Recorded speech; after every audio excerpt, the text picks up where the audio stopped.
Hello, and welcome to Book Summarist. Life was good. Sheryl Sandberg was thriving in her career at Facebook, her marriage was strong, and she was raising two wonderful children. She had built a life filled with love, ambition, and success. Then, in a single moment, it all shattered. On a vacation in Mexico, her husband, Dave Goldberg, collapsed while exercising. At first, it seemed like a minor fall, but when they found him, he was unconscious. Hours later, doctors confirmed the worst. He was gone. The days that followed were filled with an unbearable emptiness. The grief was overwhelming, suffocating. She could barely function, let alone imagine a future without him. How could she raise their children alone? How could she return to work, to normal life, when everything felt so permanently broken? In her darkest moment, she turned to her friend Adam Grant, a psychologist who studied resilience. She asked him, "How do I get my kids and myself through this?" He didn't offer empty comfort or vague reassurances. Instead, he acknowledged the truth. Option A is not available. So let's just kick the shit out of option B. That single phrase became the foundation of this book. Option B is about what happens when life doesn't go as planned. When the dream job is lost, the relationship ends, the person you love is taken from you. It's about learning to stand back up after being knocked down by life's harshest blows. But most of all, it's about resilience, the ability to find joy again, even in the face of unimaginable pain. Understanding resilience, the science of bouncing back. Resilience is often misunderstood. Many think of it as toughness, the ability to endure pain without breaking. But Sandberg and Grant argue that resilience isn't about suppressing emotions. It's about processing them in a way that allows growth. Psychologists define resilience as the ability to recover from adversity. It's not something you either have or don't. It's something that can be developed. Research shows that people who experience hardship don't always emerge weaker. In fact, many develop what's called post-traumatic growth. They gain a deeper appreciation for life, stronger relationships, and a new sense of purpose. Sandberg never imagined she could be one of those people. In the first weeks after Dave's death, she felt trapped in a spiral of grief. She couldn't see a future where happiness was possible again. But resilience isn't built in giant leaps. It's built in small steps. One of the first steps she took was accepting that emotions, even painful ones, had to be felt rather than avoided. Instead of suppressing grief, she leaned into it. She allowed herself to cry, to mourn, to miss Dave openly. And over time, that openness helped her heal. But before she could truly move forward, she had to escape three mental traps that keep people stuck in suffering: personalization, pervasiveness, and permanence. The three P's that trap us in suffering. Psychologist Martin Seligman identified three common ways people interpret hardship, and each one makes suffering feel unbearable. Personalization, the belief that it's all your fault. Pervasiveness, the idea that this one tragedy ruins everything. Permanence, the fear that things will never get better. Sandberg fell into all three traps. She blamed herself for not noticing Dave's health issues sooner, thinking, if only I had done something differently, he would still be here. She believed that losing him had tainted every part of her life: her career, her role as a mother, her sense of identity. And worst of all, she feared the pain would last forever. But these thoughts, while deeply human, were distortions. They weren't the truth. She learned to challenge them. With personalization, she had to accept that some things are simply beyond our control. No amount of what-if thinking could change the past.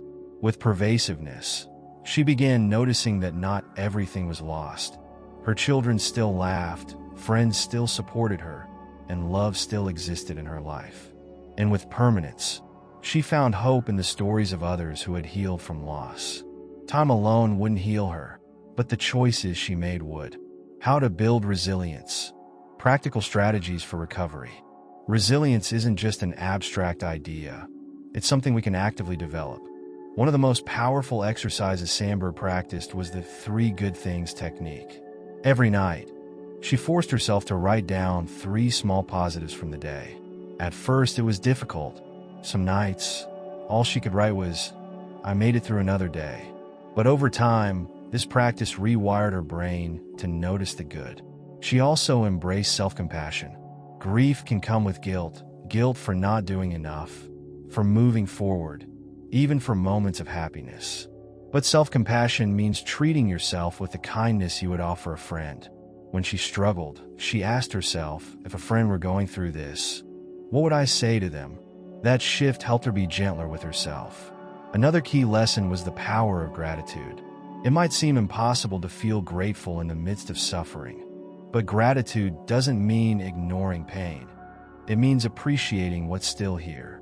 Sandberg realized that while she had lost her husband, she still had her children, her health, her friends. That shift didn't erase her grief, but it helped her carry it with more strength. Resilience also grows through action. Returning to work felt impossible, but once she did, it gave her a sense of normalcy. Connecting with friends reminded her that she wasn't alone. Small actions, taken consistently, rebuilt her life piece by piece. The role of community, how support helps us heal. One of the most powerful lessons in Option B is that resilience isn't built alone. In the aftermath of tragedy, it's easy to feel isolated, as though no one truly understands the depth of your pain. But Sandberg emphasizes that human connection is one of the strongest tools for healing. In the early days after Dave's death, she found herself surrounded by people who wanted to help but didn't know how.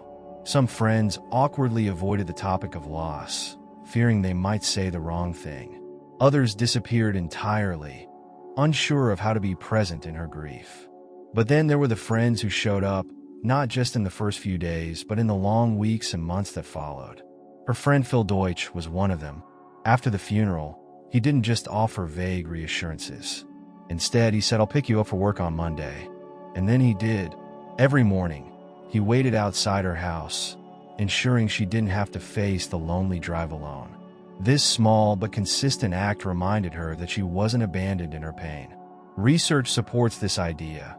People who have strong social connections recover from trauma faster than those who grieve in isolation. But support isn't just about being there. It's about knowing what to say and do. One of the most surprising insights Sandberg shares is that asking, "How can I help?" isn't always helpful. It puts pressure on the grieving person to come up with an answer, which can be overwhelming. A better approach is offering specific actions. "I made dinner for you tonight," or "I'll take the kids for an hour so you can rest." But what about the people who unintentionally say the wrong thing? Sandberg encountered well-meaning friends who tried to minimize her pain with phrases like, "You wouldn't want you to be sad," or "At least you had so many good years together." These comments, though meant to be comforting, felt dismissive. What she truly needed was validation, someone to acknowledge her grief, not try to fix it. The most powerful words she heard during that time were simply, "I know this is awful. I'm here for you." Helping others through loss. What to say and do. Option B isn't just about finding resilience in our own lives. It's also about helping others through their darkest moments. Grief is a universal experience, yet many people struggle with how to support someone who is suffering. One of the key takeaways from the book is the concept of showing up, even when you don't have the perfect words. Sandberg shares a moving story about a woman named Lucy Kalanithi, whose husband, Paul, wrote the memoir When Breath Becomes Air before dying of lung cancer. When Lucy returned to work after his death, a colleague simply sat next to her and said, "I don't know what to say, but I want you to know I'm here." That honesty and presence meant more than any attempt to offer advice or find silver linings. The book also emphasizes the importance of continuing to acknowledge loss, even after time has passed. Too often, people hesitate to mention the deceased, fearing it will upset the grieving person. But Sandberg found the opposite to be true. When friends shared stories about Dave or spoke his name, it reassured her that he wasn't forgotten.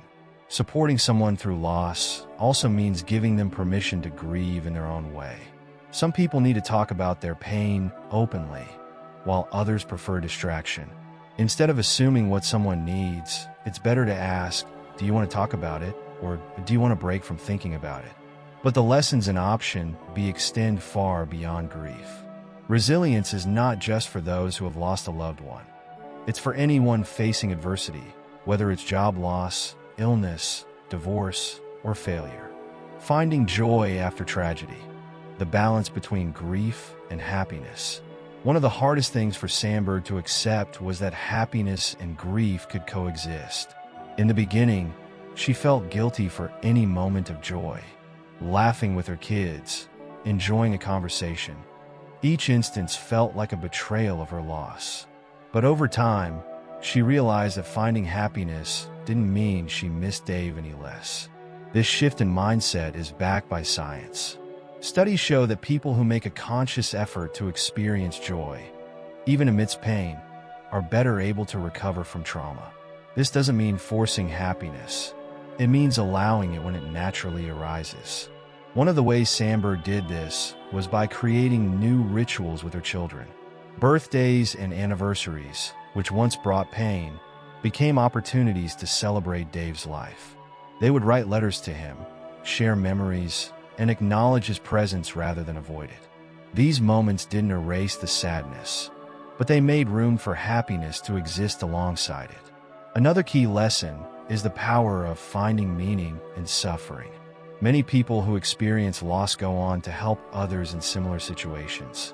Sandberg became an advocate for resilience, using her experience to support others facing adversity. By turning pain into purpose, she found a new sense of fulfillment. Applying these lessons beyond grief, resilience in everyday life. The lessons in option B aren't just about overcoming tragedy. They apply to every kind of setback. Whether it's losing a job, facing rejection, or dealing with failure, resilience is what helps us keep moving forward. One of the most powerful examples comes from a woman named Meredith, who was diagnosed with breast cancer at a young age. Instead of letting the illness define her, she took control in small ways, choosing to wear bright, colorful clothes to chemotherapy, finding humor in dark moments, and embracing life fully despite uncertainty. Her story is a reminder that resilience isn't about avoiding pain. It's about facing it with strength. Sandberg also discusses resilience in the workplace. After returning to Facebook, she worried she would never be as effective as before. But Adam Grant reminded her of the growth mindset, the belief that abilities and resilience can be strengthened with effort. This mindset, originally studied by psychologist Sheryl, helps people view challenges as opportunities rather than obstacles. One of the simplest yet most powerful ways to build resilience is through small wins. When life feels overwhelming, breaking goals into tiny, manageable steps can create momentum. For Sandberg, that meant returning to work one day at a time, focusing on small accomplishments rather than the enormity of her grief. At its core, option B is about making the best of what remains, even when life doesn't go as planned. It's about realizing that while we can't control everything that happens to us, we can control how we respond. Sandberg's journey wasn't about moving on from loss. It was about moving forward with it. The pain never fully disappeared, but it became part of a larger, richer story. She discovered that resilience isn't something extraordinary. It's something we all have the capacity to build. The book leaves readers with a powerful message. Adversity is inevitable, but it doesn't have to define us. Whether we're grieving, struggling, or facing unexpected setbacks, we have a choice. We can stay stuck in what we've lost, or we can embrace option B. And in doing so, find strength, love, and even joy again. If option B resonated with you, You'll Love the Obstacle is the Way by Ryan Holiday. While option B focuses on emotional resilience in times of loss, The Obstacle is the Way explores how challenges themselves become the path to growth. Drawing from Stoic philosophy, it teaches us that obstacles aren't roadblocks, they're stepping stones.